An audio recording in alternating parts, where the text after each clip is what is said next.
Up next on U.S. Bank Business Watch, presented by the Cincinnati Business Courier. UC is taking a big step toward funding new ideas developed on campus. The bold plan to assist technology startups. Gaining customers through iPad apps, it really is rocket science. And Cincinnati's top cop, Chief James Craig, joins us this morning to talk about changes he's making to the Cincinnati Police Department and the impact those changes will have on business. U.S. Bank Business Watch is next.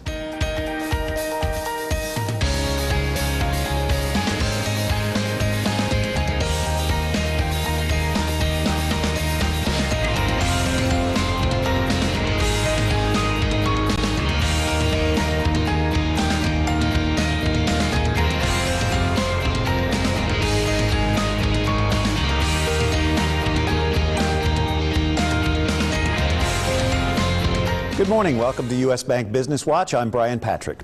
On the Business Courier front page this week, a big technology announcement from the University of Cincinnati. UC will start a technology accelerator funded by investment from China and other countries to turn innovations developed on campus into commercially viable businesses. The project, to be housed on Short Vine in Courierville as part of a broader revitalization of that area, will start with $750,000 in funding. The idea is to assess technologies created anywhere in the university and determine which are the most viable to undertake as a commercial endeavor. The center will enlist the help of experts such as venture capitalists. The university has a huge research base.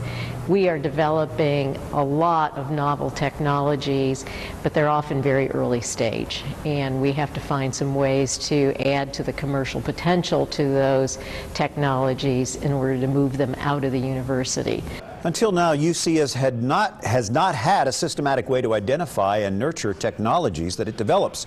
Eventually, officials say they hope the startup ventures will be in position to apply for seed investment dollars from sources such as Cincy Tech or other startup investment groups. Also on the front page, a local ad agency is proving that when it comes to using technology to win clients, it really is rocket science. Companies are hiring Rocket Science, the Mason-based ad agency, to develop iPad apps that help explain and demonstrate their product to potential clients. For example, it developed a $20,000 app for a medical device that instantly increased market share for the parent company by about 3%. The app uses animation and makes the product easier to understand. There's a huge advantage, obviously, in the iPad because we can continue to update it and upgrade it. It's not obsolete once it comes off press. And just the functionality, how dynamic an application is compared to a print piece. He says a lot of companies are repurposing print budgets to create resources for iPad apps and predicts that soon budgeting for digital video content will be commonplace. Procter & Gamble announced last week it will cut 5,700 non-manufacturing jobs by July 2013 as part of an effort to reduce costs by $10 billion. The Cincinnati-based maker of such brands as Tide detergent, Charmin bath tissue, and Gillette razors previously announced a round of 1,600 non-manufacturing job cuts by the end of June 2012. It's unclear how many of those cuts will happen here in Cincinnati. The cuts are part of a global program, and the company hasn't yet broken it down into geographic specifics. P&G has 129,000 employees worldwide. About 12,000 of those are in Cincinnati. The vast majority of the local jobs are non-manufacturing. The deep cost-cutting move answers a call from analysts who have been urging P&G to trim operations and rein in expenses. Well, a week after officials from the Freedom Center and the Museum Center announced their merger, big money donors are now the focus of both organizations. They know patrons want assurances that their money will go to the programs they support. Museum Center supporters have worked quietly for the past year to form a new foundation to support the organization's programs and member museums.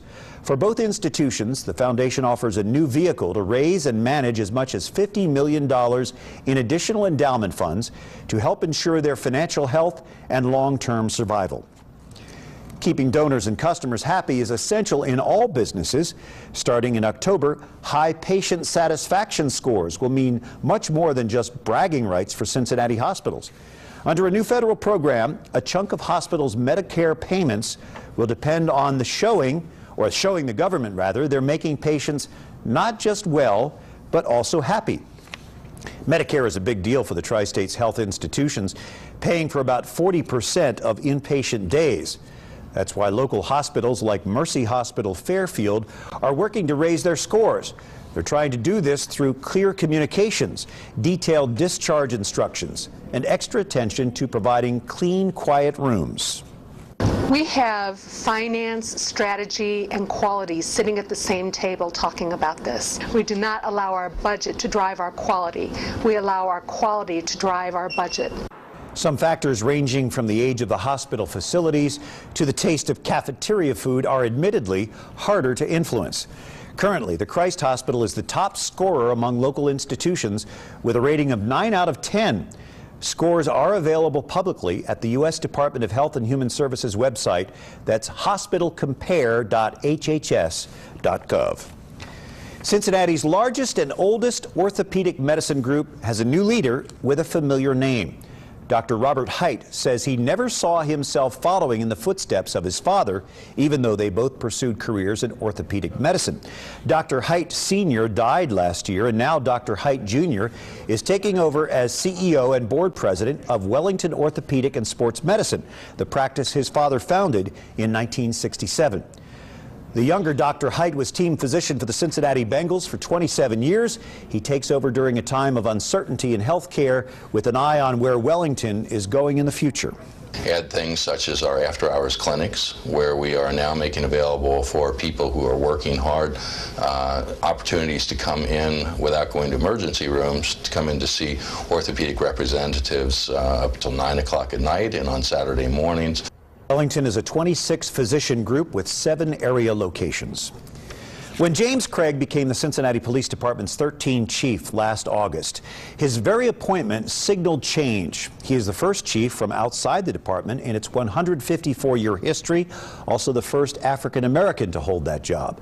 But for the 55-year-old Craig, the change didn't stop there.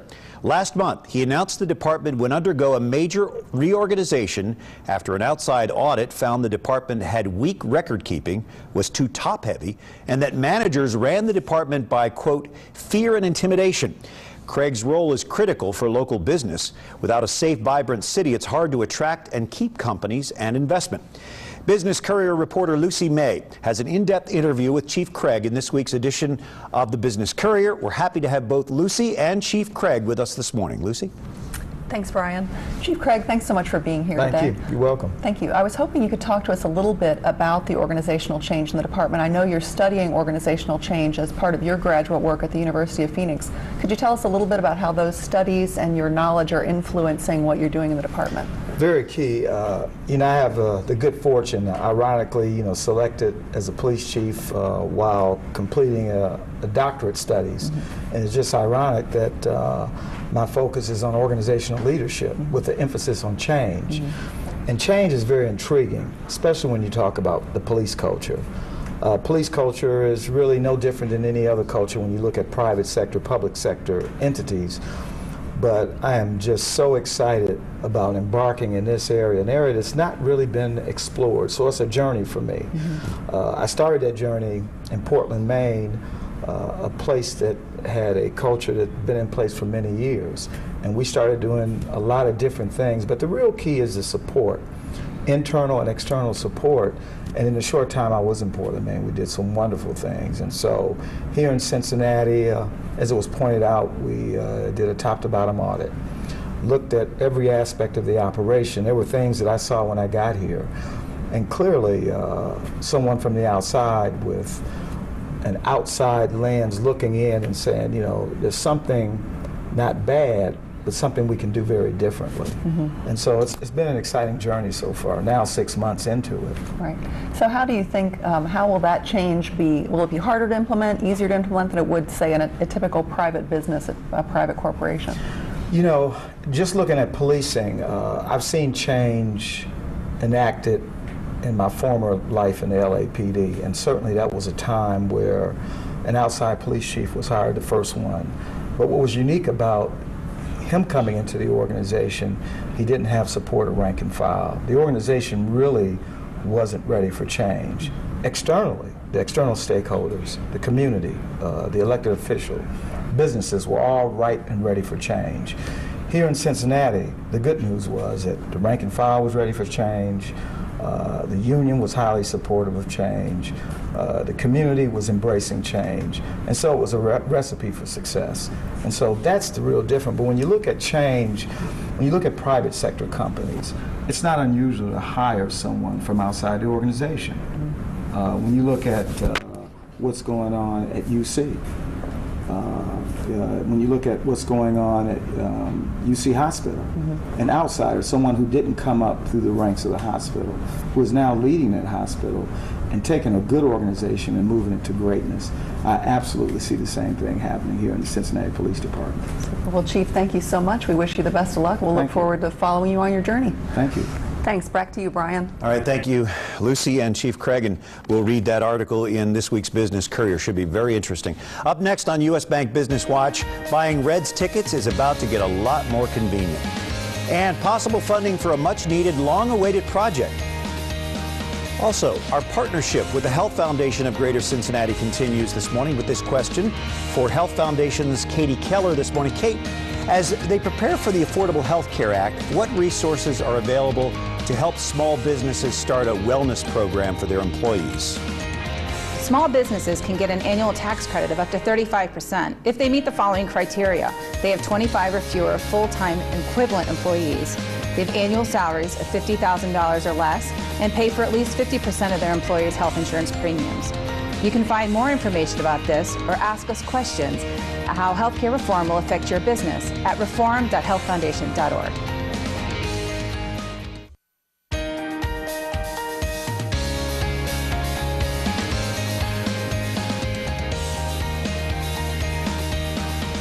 Some news you may have missed if you're not reading the Business Courier online every day. You now have another option in addition to buying Reds tickets here at the ballpark. The Reds have switched from selling tickets through tickets.com to Ticketmaster, paving the way for sales at 57 local Kroger stores. The Reds and Ticketmaster signed a 5-year deal that both hope will result in more ticket sales. In addition to the Reds, Ticketmaster partners with 13 other Major League Baseball teams, including the New York Yankees and the Atlanta Braves. By the way, opening day is Thursday, April the 5th. Some possible good news for the Brent Spence Bridge reconstruction project. U.S. Representative Steve Chabot told members of the Cincinnati USA Regional Chamber he hopes a $260 billion transportation bill will pass the House as early as this coming week.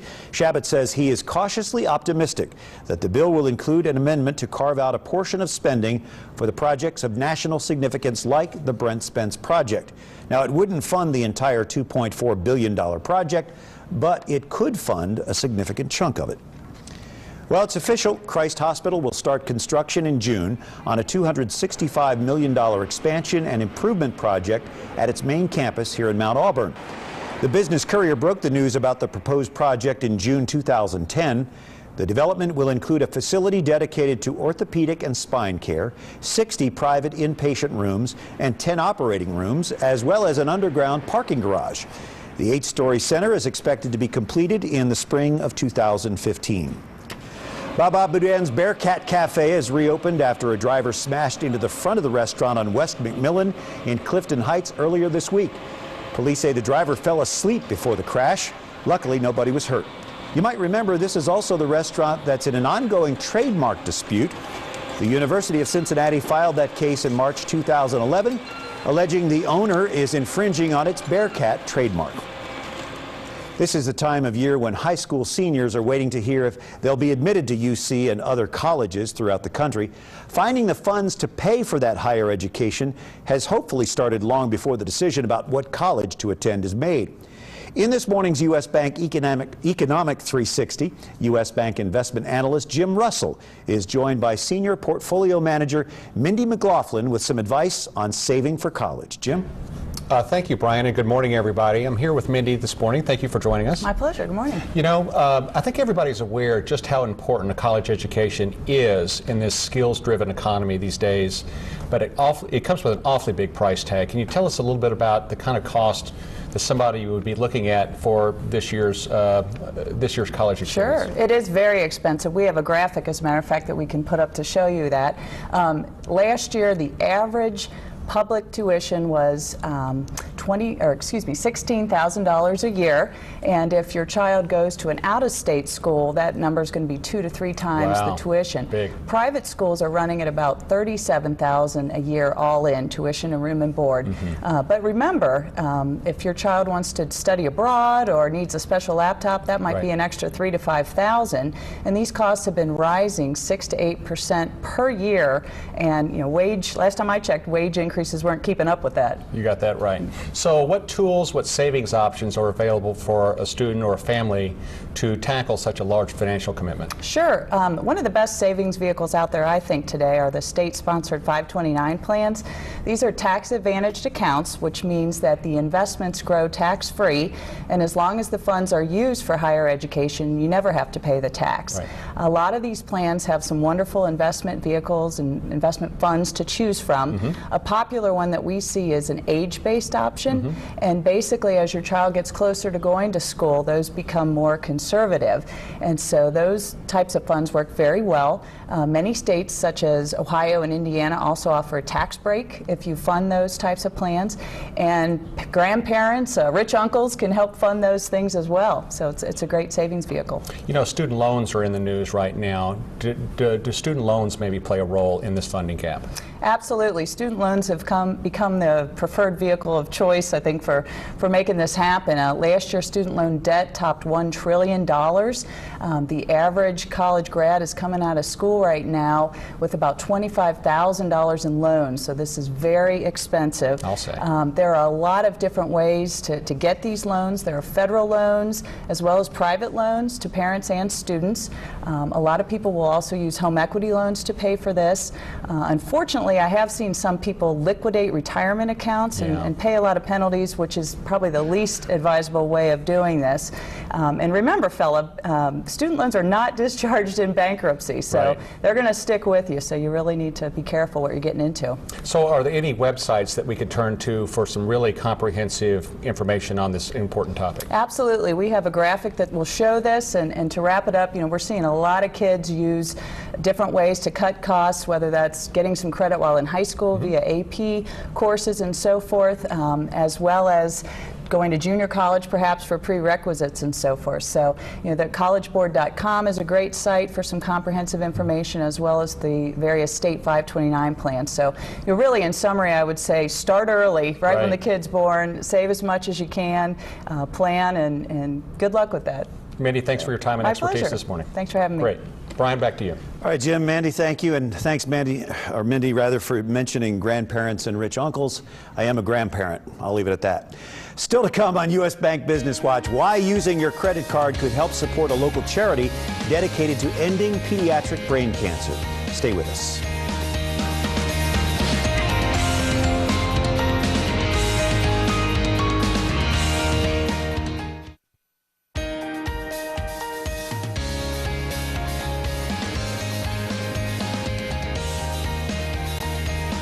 You're watching U.S. Bank Business Watch, and here's a new way to feel good about swiping your credit card. Infintech, a Cincinnati-based payment processing company, and a local charity called The Cure Starts Now have launched a new program. It's available to all businesses that accept credit card payments to generate money for this nonprofit organization.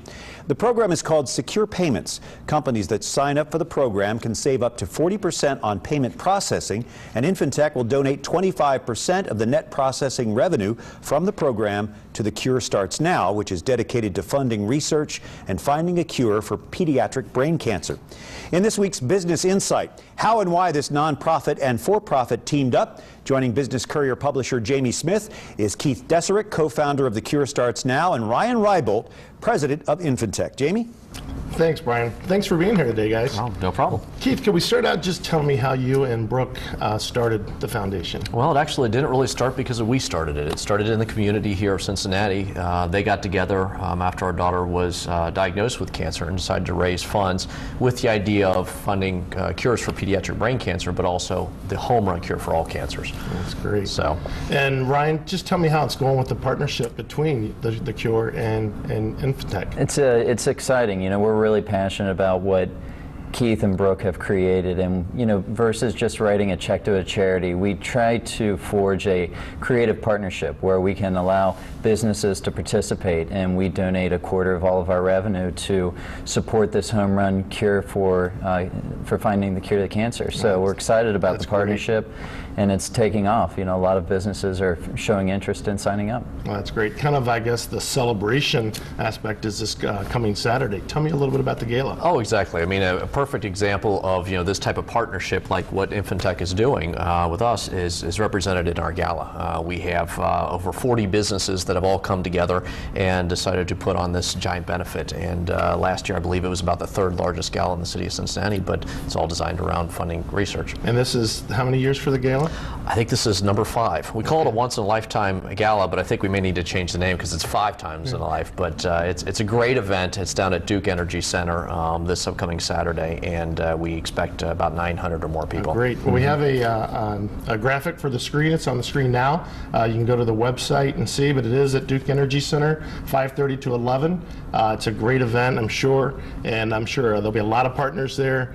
Besides Infintech, I know you've partnered with several other companies as well, both locally and nationally, to further the cause. Absolutely. You know, Chiquita, Graders, Gold Star, these are all some companies that really helped to develop it, and it's really because of the initiative of the business community here in Cincinnati. You know, Infintech's partnership, I think, is a wonderful layer on for all these, because then we can all work together. Well, good. I'm glad to hear more about it, and I hope to see you guys there next Saturday. Thank you. All right. Thanks a lot. Thank Back to you, Brian. Jamie, Keith, Ryan, thank you. Stay with Local 12 all morning. CBS Sunday Morning is next, followed by Face the Nation at 10:30, and then Local 12 Newsmakers with Dan Hurley at 11. Again, that's Local 12 Newsmakers right here at 11 o'clock. Thanks for joining us this morning for U.S. Bank Business Watch. We'll be back next Sunday and every Sunday morning at 8:30 here on Local 12. For more business news, visit the Business Courier online and sign up for our daily emails. Our address is cincinnatibusinesscourier.com. To watch this program online, go to our homepage, scroll down about 1/3 of the way, then click on the Business Watch under the title Inside the Business Courier. The link is posted by Monday afternoon. I'm Brian Patrick. Have a great Sunday and a good week.